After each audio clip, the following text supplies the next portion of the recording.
Babi Television Uganda webale kubanga otambuliramu naffe of course yonna gy'osinzira okubanga otugoberera nsonga ku nsonga nga bulijjo tweyama okubanga tuzikutuusaako awatali kwekwansa nsonga yonna. Waliwo abasuuliddwa baminisita bentegeeza ajjukira nti Museveni yakoze ekyukakyuka mu bakulembeze oba abawandiise ba ministers.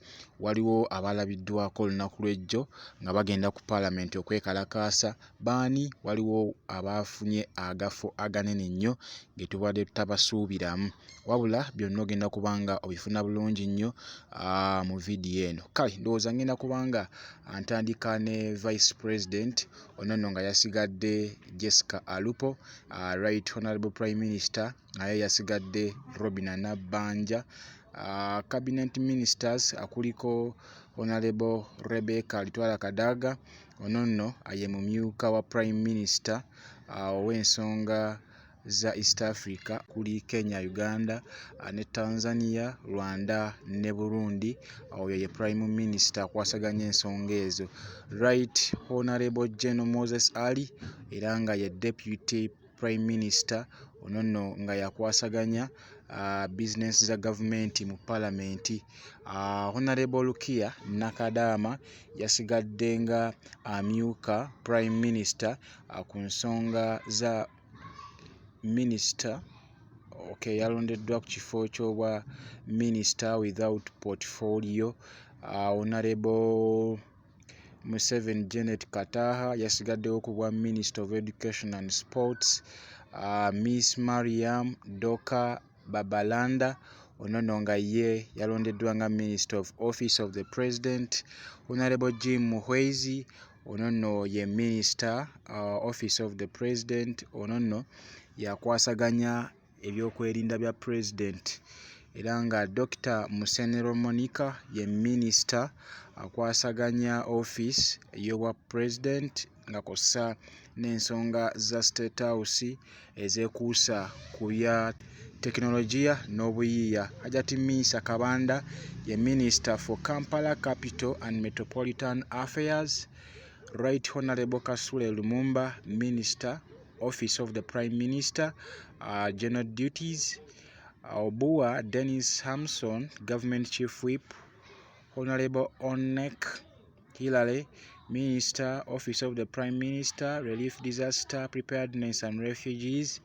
Honorable Peter Lokoris, Minister of Karamoja Affairs.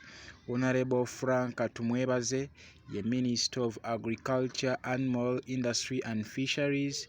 Right Honorable Norbert Mao, Minister of Constitutional Affairs. Ono nno nga yasigadde mu kifo ekyo Mr. Kiryowa Kiwanuka Anthony General.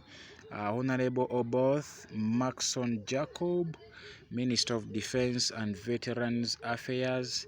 Honorable Luthi Nankabirwa, Minister of Energy and Minerals Development.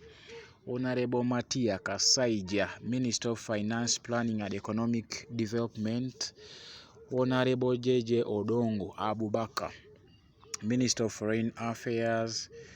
Honorable Betty Amongi, Minister of Gender, Labour and Social Development. Honorable Jen Cheng Luth, Minister of Health. Dr. Chris Balyomusi, Minister of Information, Communication Technology and National Guidance. Honorable Kahindo Tafire, Minister of Internal Affairs. Honorable Judith Nabakoba, Minister of Lands, Housing and Urban Development. Honorable Raphael Majezi, Minister of Local Government. Honorable Muruli Mukasa, Minister of Public Service. Honorable Tom Butime, Minister of Tourism, Wildlife and Antiquities. Honorable Francis Mwebesa, Minister of Trade, Industry and Cooperatives.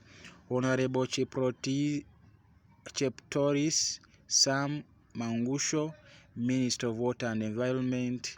Honorable Edward Katumba Wamala, Minister of Works and Transport. Ono ye yasigaddeyo.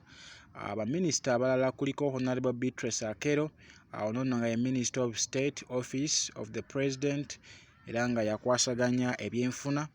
Honorable Akero Rose, Minister of State Office of the President, ono nno nga akwasaganya ku byampisa. Office of the Vice President kuliko Honorable Mutasingwa Diana Nankunda, ono nno nga ye Minister of State, Office of Vice President.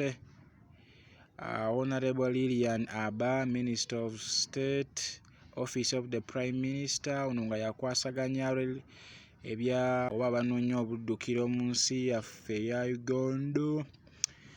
Dr. Omwan Kenneth yakwasaganya ebitundu bya Northern Uganda.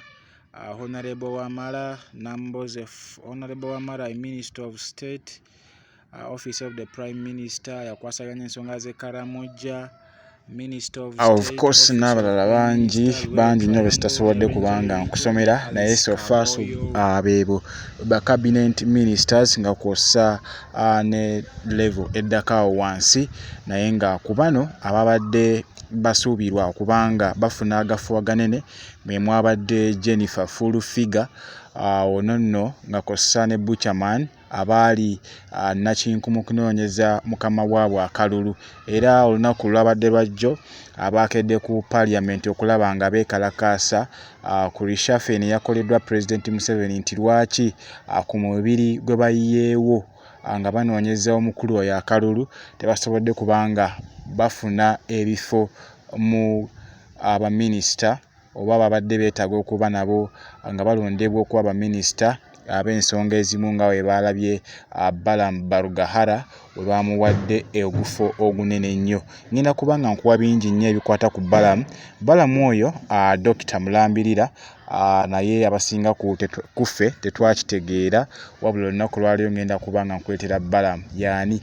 Wanaabaawo okusaba kw'abangi, of course nja kuba mbibatuusaako without osubscribinge olikinge video eno ogimpeereka like esobole okubanga etambula eri buli munnayuganda asobole okubanga ategeera ki oba nkyukakyuka ki eyakoleddwa mu cabinet empya nate egenda okubanga ebeera ya nkizo nnyo mu kutulugunya bannayuganda nate mu kaseera kegenda okubanga emala. Kale sigenda kubanga nsukka watakumira mpeera bankumire musibe bulungi mwera.